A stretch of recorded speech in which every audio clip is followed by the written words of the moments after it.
মৌমাছিটা কিন্তু আপনারা বাণিজ্যিকভাবেও মৌমাছি চাষ করতে পারেন। মৌমাছির মধ্যে যদি আপনি সঠিকভাবে তাদেরকে লালন পালন করতে পারেন তাহলেই কিন্তু আপনারা লাভবান হতে পারেন।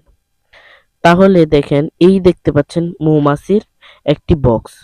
এই বক্সটা আমরা নিজেরাই বাড়িতে তৈরি করলাম এবং এর ভিতরে আমরা মাটি থেকে মৌমাছিও সংগ্রহ করলাম। সংগ্রহ করে তারপর আমরা এই বক্সের ভিতরে রাখলাম। তাহলে যারা চিন্তা ভাবনা করতেছেন যে এই মৌমাছির চাষটা করবেন কিনা, অবশ্যই মৌমাছির চাষটা আপনি ভালোভাবে যদি প্রশিক্ষণ করে যদি মৌমাছির চাষটা করেন, অবশ্যই আপনি এ থেকে লাভবান হতে পারেন।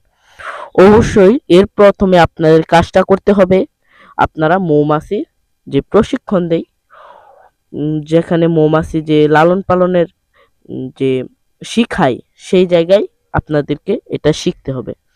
আপনাকে এর ভিতরে একটা ইন্টারেস্টিং ব্যাপারটা দেখাই। দেখেন, এর ভিতরে কিন্তু একটি মারা গেছে এমন একটি পোকা আছে। এই পোকাটাকে দেখেন কিভাবে ওরা ভিতর থেকে বের করে ফেলতেছে। দুইটা মৌমাছি একসাথে একত্রিত হয়ে এটাকে বের করে ফেলতেছে, বের করে নিয়েও গেছে।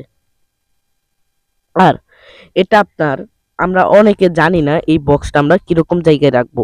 অনেকে খোলামেলা জায়গায় রেখে দেন রৌদ্রের উপরে, কিন্তু না, এটা করতে পারবেন না। আপনারা যেই জায়গায় এরকম জায়গায় রাখবেন, ঠান্ডা জায়গায়, যেখানে সবসময় শীতল থাকে। কারণ এখন কিন্তু গরমের দিন, গরমের দিনে বক্সটা গরম হবে, গরম হয়ে ভিতরে তাপ সৃষ্টি হবে। এর কারণে যে পোকগুলা আর ভিতরে যাবে না। ভিতরে যাবে ঠিক আছে, কিন্তু এরকম ভাবে পোক কিছু মারাও যাবে।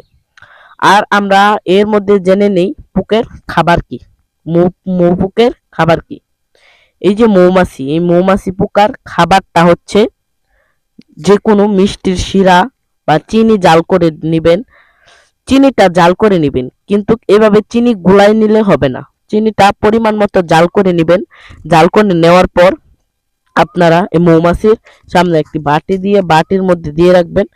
দিয়ে দিতে হবে প্লেটের মধ্যে, যেন এর মধ্যে মৌমাছি আটকে না যায়। হ্যালো ভিউয়ার্স, আসসালামু আলাইকুম। কৃষি মার্ট চ্যানেল থেকে মেহেদী হাসান শাওন। আজকে আপনার সামনে আমি আবার চলে আসলাম নতুন আরো একটি ভিডিও নিয়ে। আজকে ভিউয়ার্স, আজকে আপনাকে দেখাবো নতুন আরো একটি ভিডিও। আজকের এই ভিডিওতে আপনাকে দেখাবো মৌমাছির কিভাবে আপনারা এটা চাষটা করবেন।